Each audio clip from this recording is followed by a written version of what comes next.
And Priscilla had a synopsis on the story and knew that I wanted to use Tom Hanks to play the Colonel. Oh, yeah, I was going to ask because you didn't say that you wanted Tom Hanks in the role. Oh yeah, we definitely wanted Tom Hanks. So when did this movie come out? I think I'm kind of familiar in a way, but Well, Boz Luhrmann's movie just came out last year, okay, it just did come and they're out. All right. telling us that they own this, they own that, and nobody. They made a deal with Boz Luhrmann that nobody could put out in a movie about Elvis for the next 5 years from the date of that release. And they were telling us that, or the day they started it, so nobody could come out until September of 2024 with anything. And yet Priscilla right now is working on a remake of her movie that came out in '97, Elvis and Me. The movie bombed, and she's Um. already into shooting. So wait, Yeah. Boz. How did Boz have all the rights? Well, Boz said he wrote the script with his wife, Oh, And what okay. happened So. was is and the he guy, called it Elvis. and what happened was the guy told me, he goes, well, no, everything's got to go through me because, I already shopped it. I shopped it to Warner Brothers. Okay. And then what happened was I said, shopped it to who?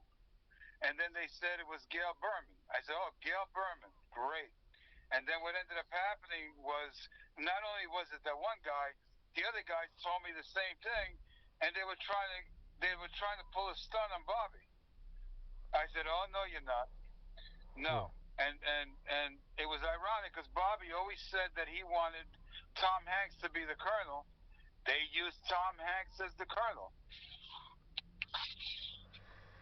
Well, it seems like a lot of clues there that they did listen to you and steal your ideas. Because how else would they, you know, how would they come up with Boz, that on their own? Boz never would have touched a movie about Elvis if he didn't think he was going to make money. And all of a sudden, he wrote a script. They had our script. They just stayed away from Elvis and the Beatles, and yet he wants to add another 2.5 hours or something like that onto what he already has to resell it as a DVD. So I'm wondering what's Hmm. in that they edited out of the movie because it was badly edited. Oh, in the first release, it Oh wasn't that good. yeah, I the haven't movie seen it. the one that hit that they just got all the Academy and Award nominations for. It's got more holes in it than a piece of Swiss cheese. I know because I knew the family. I knew Elvis's father. I met Elvis. I worked at Graceland for about 4 years. I used to keep an eye on Lisa Marie. I was friends with the guys from the Memphis Mafia who were at Elvis's home that night. They were part of the Memphis Mafia who were there, and they told me the story of Elvis meeting the Beatles and what happened that night. That's when I said, "Why Yeah. is it no one ever did anything about this?" They said, "Well, Elvis wanted it really kept quiet because he he was shoved under the carpet because of the Beatlemania thing, and he didn't like John Lennon." Yeah. Well, I heard about the meeting that they were like kind of, complimenting him and saying he was a hero to them. And I guess, I mean, John Lennon he has a strong personality, so I can imagine, Elvis didn't like him. He opened his mouth up and made comments that Elvis didn't like Yeah. when are you going to go back in the studio and cut something like you did when you were at Sun? Yeah, And it I was a know. I slap in the face. I have a lot of background and information on John Lennon when the way he was that, not part of his public persona. He was a real bastard and physically doing things to people. Like, so you'd be surprised, like, compared to his talking about peace and all that, peace and Yeah. love. But anyhow, there's you said something they won't allow another anything with Elvis like for 5 years. But It that's was not. from the date of their start, which was in 2019, I believe. 2018 Yeah, well, or who 19. is that? Who is that legally binding to? Graceland Enterprises. That's what I'm saying. So they're the ones that have the rights. That he has a deal He through had made them. a deal with them that nobody else, knowing my movie was in the works, they were afraid that my movie would get made and step all over his. Do you want to put out some? Are you trying to figure out if you've got clearance? Rico's already spoken with his attorney, and they said, "Don't even worry about them. Go ahead and make your movie." That's kind of where I would say. Huh? We're going to move forward so that the script is being rewritten right now, and what's going to happen is the script is going to be secured, and Yeah. I don't know if anybody could trust Warner Brothers. I mean, I hate to say Well, that, but no. I'm glad that you're telling me this because I have to deal with Warner. I mean, yeah, I know you can't. I don't know any studio you can really trust these days. Paramount and HBO is getting sued by Warner, and that's a pretty big case. Do you know what for? Well, yeah, because of they didn't give the cut from the earnings on South Park cartoon, Oh, okay. and that was they're saying that was in the deal to distribute it, and it was at HBO. HBO carried it, so I guess I don't know how they're going to settle that, but I know a lot of other things about Warner that I don't trust him. I know specifically I wouldn't trust him, but I know that by going in there without that kind of naivete. But if you're still worried like Graceland, I mean, does Graceland know that the stuff was stolen from you, or are they just a third party? They don't. The guy that is their lawyer said he is very, very close with Boz. Okay, So it so then almost sounds they like, are okay. So they cook this up to hide something, and try to yes, block you out, because you're suspecting that they did just take all your ideas, they took some ideas. which were He made it which are about Elvis and the Colonel. Priscilla didn't like the Colonel. I know that for a fact. And she made sure she was going to burn him. The worst thing they did yeah. with that movie was make Tom Hanks look bad because he's a great actor. And that's why we wanted him. And they gave him a very, very heavy Dutch German accent. And Colonel did not talk like that. And it Huh. made it bad for Tom Hanks. Oh, I didn't know that they kind of twisted that around. That it's not very close to real life. No. I understand from studying it that he was a pretty He was a interesting shady guy. manager. He's a manager. He's a wheeler and a dealer, right? Yeah, he was a carny. That's what he did. He used to start out with a chicken on a hot plate and put on music, and the chicken would dance when he turned the heat on the hot plate. I mean, that was the way he Yeah, started out. yeah. Oh, I've met guys like that. Well, so he just happened to get a hold of Elvis when Elvis was kind of like I don't know how it really Just started out. well, what happened was Elvis was opening shows for Hank Snow, and the Colonel noticed how the ladies reacted, the women, and he was getting a lot of press, and he had a hit record with "That's All Right, Mama" and "Blue Moon of Kentucky" at a Sun Studio. I knew Sam Phillips very, very well. My stepdaughter was Sam's niece.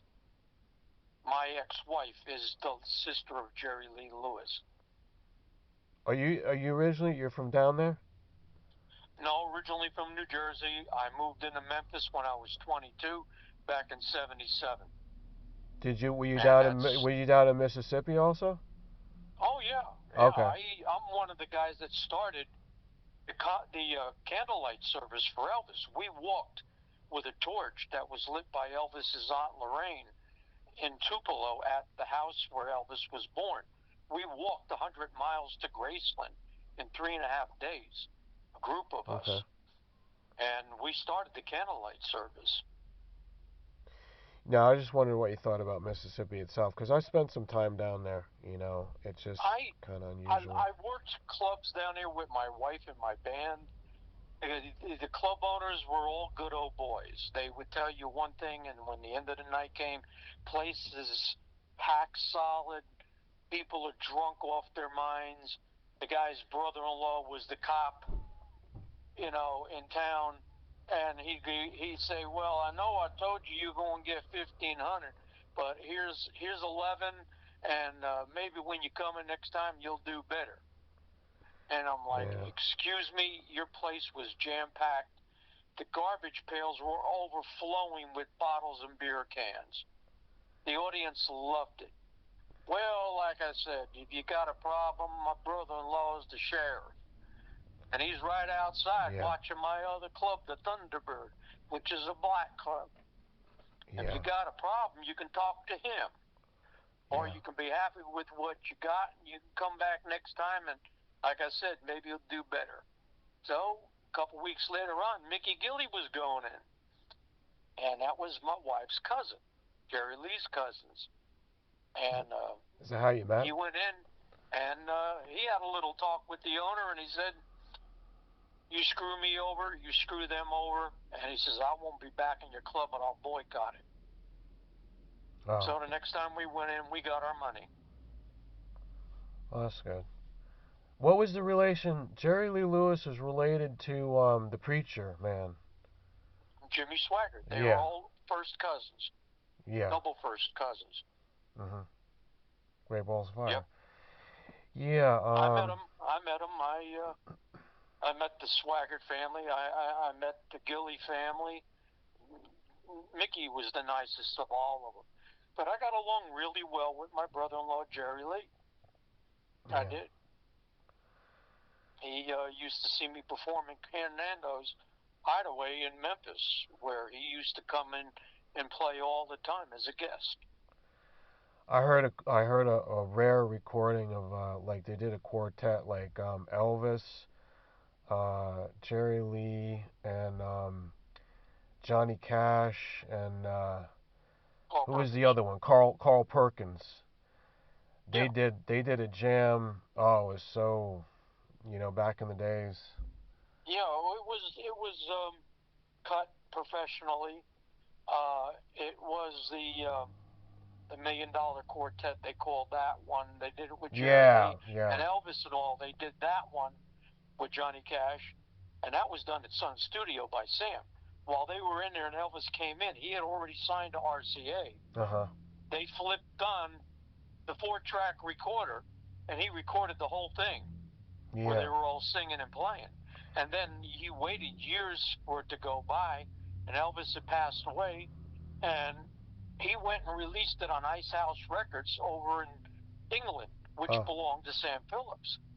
So years later on, when the album was such a big success, he made a deal with RCA to release it over here, and he paid them off. So that recording that they held on to for so long, that wasn't even planned, was it? Nope. Okay. No, they were in there cutting a session with the guys. Jerry Lee was hanging around, and Elvis walked in. And he said, "Hey, you guys want to, do a little jam?" And they're like, "Yeah, great." Elvis sat down at the piano, and they started doing gospel tunes and stuff. And Sam said, "Oh God, Elvis I just got 35,000 for Elvis. I'm going to record this. Someday it's going to be worth something." And he did. He flipped on a 4-track recorder. I was just wondering, you ever hear of Grady Hockett? That name is familiar to me, yes. That's bluegrass. He actually just passed away a couple less than a year ago, I think. No, I was just wondering if you had any connection with that. I had heard of him. I think he came into Memphis a couple times. He came over to Hernando's. That's why I had met him. They're more up in Appalachia area. I don't know if they probably get down in there sometimes, but they're more Appalachia. So I just have some relations with them. But I would say, just go ahead and we'll see what happens if Warner wants to make good on that threat. They think they can control it. You have to be careful when you talk to people with your ideas. I mean, not with someone like me. I'll never steal anything. I got more ideas than I know what to do with. But when you talk with someone that's in acquisitions mode, and that's usually who you're going to get at a studio, you got to make sure you either have a submitting attorney, you just make all the proofs of it in the beginning, because and you got to let them know. You got to let them know up I've had front a that, copyright on this story for over 25 years. oh, you Yeah, already got it. that's That's dated a long time ago. Oh yeah, they freaked out. They didn't know that it was copyrighted. The attorney at the Elvis estate, he goes, "What are you talking about?" I said, "He copyrighted it 30 years ago." He goes, "Well, that's a game changer." I said, "Yeah, it's a game changer. It was copyrighted." He goes, "Well, this smells bad." I said, "You're damn right, it smells bad." Oh, okay. Well, you know what? You probably best see. You said that they're going to do a re-release and DVDs. Let them make some more money, because then you can get more out of them. Yeah, if you go after them, So I Yeah, well, I don't think we're don't going wait to, too because long, but the story was changed from Elvis and the Beatles to Elvis and the Colonel and Priscilla. yeah, see, Elvis. So he stood away from it, but we don't know what he edited from the script. We don't know. okay. And then they're gonna, but they were He gonna. may have added some more stuff about Elvis and the Beatles in there than we know, and he wants to put that out in his new DVD director's cut. I don't know. They Okay. may be smart enough to stay away from it too. All right. Well, I mean, they're gonna put something more out, and you can see what it is. Yeah. All right. Um, I've just gotta. Pretty soon, I'm gonna reach out to Warner Brothers myself. So. Yeah. Well, be careful. Like they say, be wary of Greek's barbarian gifts. Oh yeah, yeah. I'm not gonna give them that much, but I just tell them just enough so that they get interested. But that's it. What I do right now is, because I've been very independent all my life, and I've done what I've done, and I'm kind of an outsider, but I created a syndicate now, and the reason for the syndicate is that I don't let any of the studios take it over. I put them together, compartmentalize everything, and that's what a syndicate can do. The reason for forming a syndicate is that so you just take the production and the project, and you just take a few people from there and they put in, and it's a joint venture, but more than just a joint venture, they all know that they're not in charge. But if they want to cut, I usually like to split it at least three ways with three major, so I'm going to tell Warner that I'm putting them together with somebody, and they're not going to have it. So forget that idea. Yeah, they always want to get control so they can shelf it and say we just don't think it's the right time. Yeah, I don't give a shit to hear stuff like that, because I know if I make up my mind I'm going to do something, I'm going to do it, and the right ones will get ready to line up. Yeah, But well, our as film far is as going to step all over Boz Luhrmann and his movie. yeah, I wish you a lot of luck. I mean, do your production, and if they try to sue you, it's more publicity.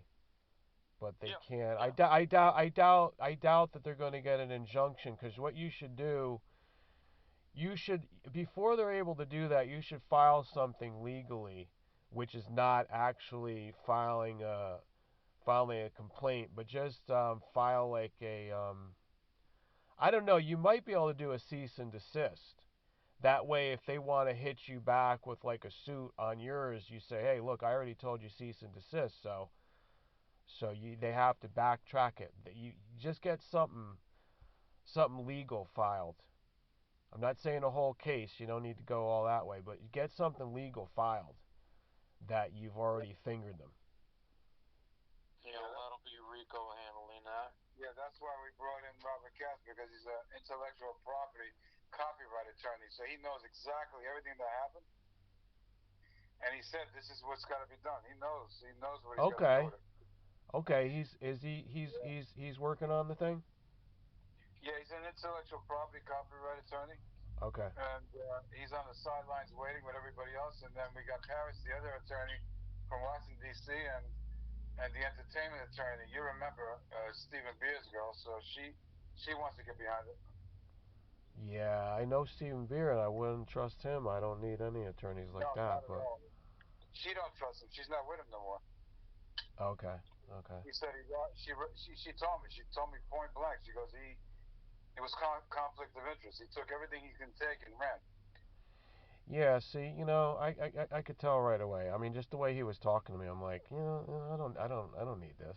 I don't need this. I mean, they don't see if you got to be careful with people who are just all about the business and they're shady and they have no talent. You know, they don't have the content. What we have to understand as the creators and the writers and the people that really have the story because they experienced it, we got to put ourselves in charge. Can't be stolen from anymore. Once you know that you're really in charge, if they don't have the content, then you could see like everything that they're putting out is just really low quality. The state of things now. I don't think there's anything that great coming out anymore. So they're not as good at stealing it, I guess. People are just. I've been hearing about this for a long time. When I first went down to Manhattan, some guy was telling me. He's telling me, and I knew he was telling me something important, but I didn't really understand it. And he was just telling me that they have rooms full of scripts. He goes, yeah, everyone submits it.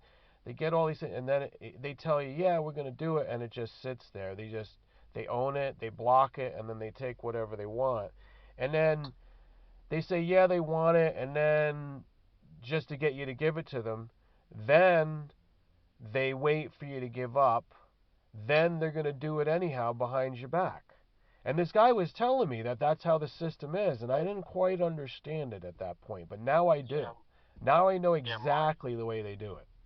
My brother wrote a script about a kidnapping, and it turned out he handed it off to some guy who looked at it. And the guy says, yeah, I'll see what I can do. And then the guy says, I'm not interested. Next thing is the same damn story came out with Mel Gibson, Ransom. All they did was change it from a boy being kidnapped to a girl. Yeah, And Mel Gibson's been working with him. It's impossible that he doesn't know. And I know he just put out the second Jesus Christ movie, which is he's acting like this is his big inspiration. He's a believer and he did all this, and more power to him. If that's true. But I know that he's in with these guys, knowing about the stealing the ideas, and they put him on the movie. Started out as an actor, now he's a producer. He's also directed. So he did a movie in 90, I think it was 94 or 95, where he was some guy that had been cryogenically frozen in World War II, and he came back to the future world. And that came from a friend of mine. And Mel Gibson has to know where these things are coming from. Plus, he put out the idea. See, right now I have the rights to the real story behind the Matrix. So Mel Gibson in the late 90s was saying how he discovered the directors of the Matrix. That was the story going around. I think he was just told to do that. Yeah, maybe. So Mel Gibson's been in on these thefts for a while. Deals. I mean, because see, I wouldn't trust any of them, because if they use someone and they give them these really great roles and they've helped their careers, they have to know what's going on. Otherwise, they wouldn't be the person that was allowed to become successful. So he's one of them. I can't wait till the day that I'm going to be talking with him. I just haven't made up my mind that that's going to happen, but it's coming. because he tried to get my wife. And Rico, you know Tamar. So I have something personal about that too that I would like to talk to him. And so I'd bring a baseball bat and show him Italian hospitality. no, I'm not. I'm not. It's not like that. I'm not. I'm not. I was jealous when it happened, but I take it as a compliment. But he's gonna know what I'm talking about when I talk to him. You know, not for nothing. And then we'll get into the business. I mean, I would work with him on something, but he's got to come clean with me and tell me like what I know. Who's Like that, Mel Gibson?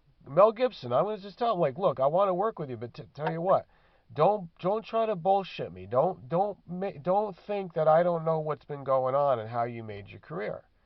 Like you're gonna get that clear in the beginning.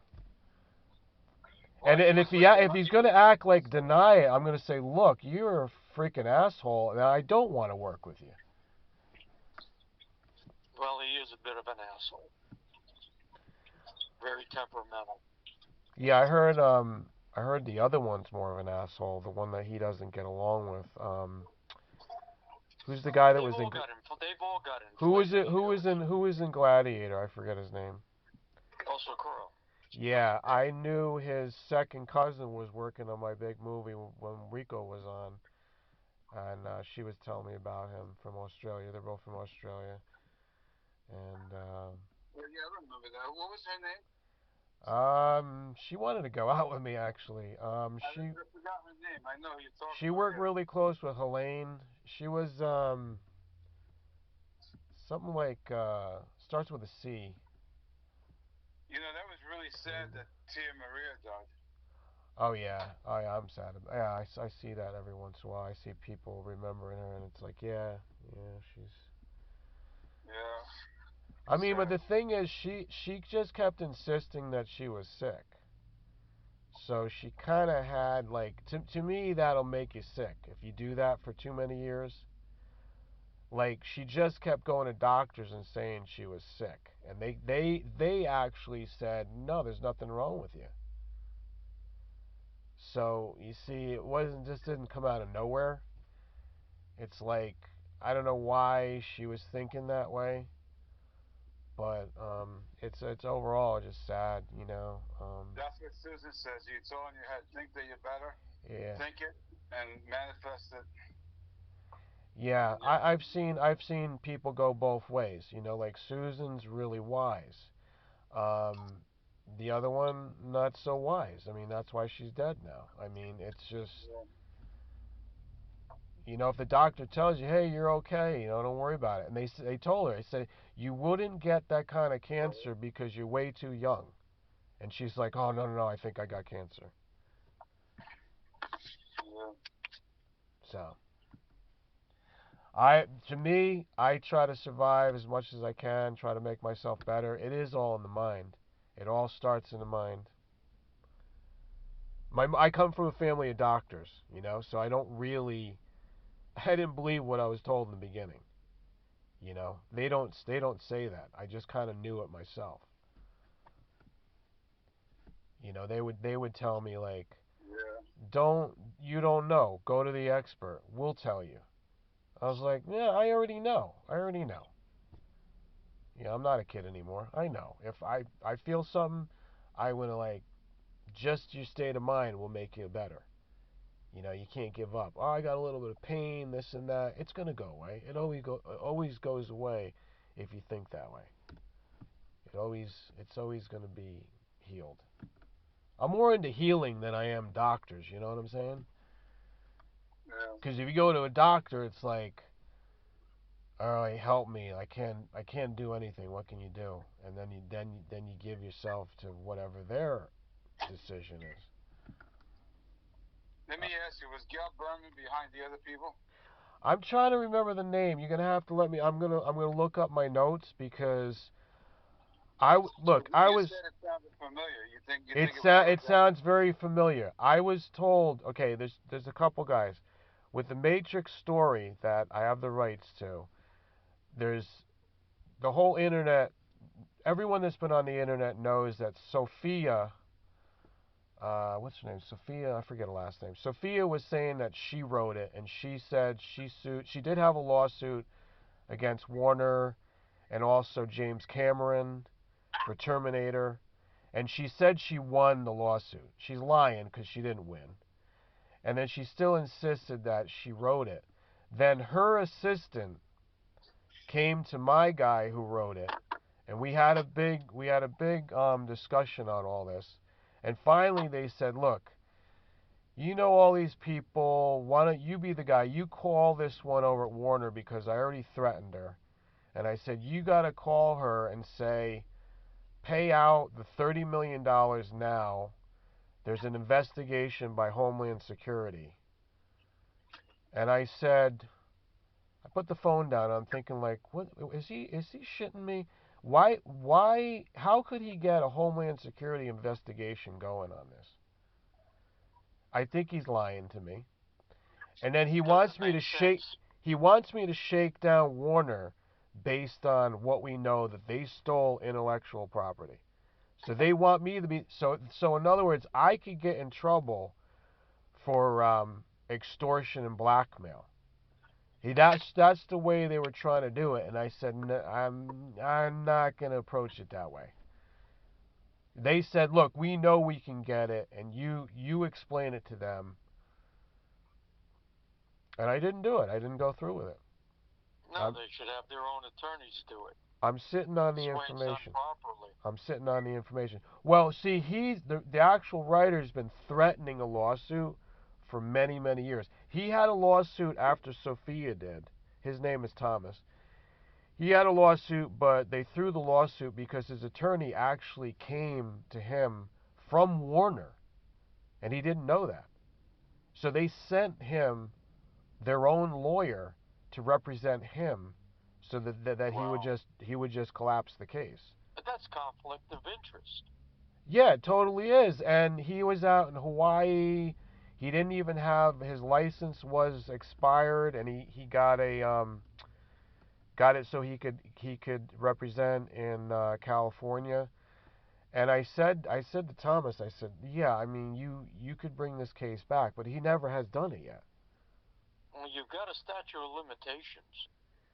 There was a statute already when he did that, because it was 1999. He did it in the release was in 99. He says the theft happened in like 96. He took the case in, I think it was 2014 or whatever it was, a very long time. And then they asked him, "What's your excuse for not knowing?" He said, "Well, I have medical conditions. I didn't even know the movie came out. When I saw the movie, I couldn't believe it was my movie." And so, because they changed the name and everything, this and that, and he said, "But it's definitely my movie." And so they took the case, but see, because the case he didn't win, he he wanted to bring another case based on new information. And I said, "Okay." I said, "But while you're getting ready to do that, let me just do my production on it." And he said, "Okay." So we worked on that. But anyhow, I've got to find out how I'm going to go to Warner right now, because he had a falling out with me. He's not going to honor the contract for the production, and I can see he's not always right in the things that he does. And if he was really gonna protect himself, he would have brought the case again, and he hasn't done that. And I've waited. I've seen this for about 2 years. He hasn't brought the case. I don't think he's ever gonna bring the case, and also he's not doing the production. So I put two and two again, together. too, the amount of money that it cost you to bring a case with an attorney, they want money up front to start it for their legal fees and paperwork and everything. It's Yes. very, very expensive. Yes, it can be if you do it that way. Yes, there's other ways, but if he could have raised money knowing that he wants to take the traditional route. He hasn't been raising money. He's been doing a lot of talking. And he gets like half of the videos get canceled. I don't know why, but it's cancel culture, you know. And If you look it up, you can see he's talking like every month, maybe once or twice, and saying how he's going to bring a lawsuit. So to me, it's kind of ridiculous. I said, look, you could put your effort in to do the lawsuit, or you could put your effort in to produce the movie with me. And instead, he's just going out talking to the internet. I said, that's not really going to solve anything. Sounds like he's got an itch he can't reach. Exactly. So I mean, why doesn't he want to produce with me? He just kind of likes to. He's he's not serious about producing. So how can he look if you're going to produce, then produce. Then everybody will give you respect. But if he doesn't produce and he just wants to complain about other producers, that doesn't make any sense. How can he get respect from that? So produce. And that's the only way to compete and then show you can make a better movie. Bring it out more. If they complain later, they try to sue you, then, we'll see who's going to win. Well, the thing is, if he still filed the lawsuit or gets it started again, and then he produces the movie with you, and it goes over well, and there's a good profit, he can take that profit and then put it into an attorney to go ahead and make the lawsuits happen on the Matrix with them. Absolutely. And he can write it off. He can write it off as a business expense at that point. Absolutely, but you see, he doesn't want to do that. There's something in him that doesn't cooperate. I don't know why. And he literally, get this, he goes out, talks to everybody in the world, putting out a public announcement that anybody can produce his movie. Let's all produce it. Here's my information. Everybody produce it. Guess what? After he signed an exclusive contract with me, he does that. That again is a legal suit in itself. Exactly. And I told him, I said, listen, you can't be doing this because that's not how movies are made. In other words, you come up with a story, right? You wrote it and it's yours. Can you imagine just going out there, announcing it to the world, putting it in all the newspapers, say, look, everybody produced my movie. You don't have to pay me. Anybody, just make it into a movie. 100 people, that'll be great. Nobody does that. It doesn't really work that way. I mean, is he just doing that? He's inviting big trouble. Is he just doing that to spite me? Because I put almost 2 years of work into this. Yeah. And I published it, and I copyrighted it, and so I told him, cease and desist, and guess what? He sends me a cease and desist. So I've been waiting on this to see what he's going to do. If he had a lawsuit by my cutoff point, I'll be like, okay, fine, win your lawsuit. But he's not come up with any lawsuit, and he's not producing it. He's doing, like, idiotic stuff. I'm going to produce it. Sounds like he's a kid having a temper tantrum. It's mine, it's mine, it's mine. He is a little bit like that, but he's in his 60s, so go figure. And you know what? Get the other thing. He tells me, I'm worried about them stealing anything, so they know that I've got 13 more screenplays just as good or better than The Matrix, and I won't give it to anybody. 13 of them. Well, then nothing will get done. Nobody's going to make money, and when he dies, they can place it in his coffin, or somebody else will steal it. Exactly. Yeah, he didn't tell me one thing about any one of those 13, so how am I supposed to believe it?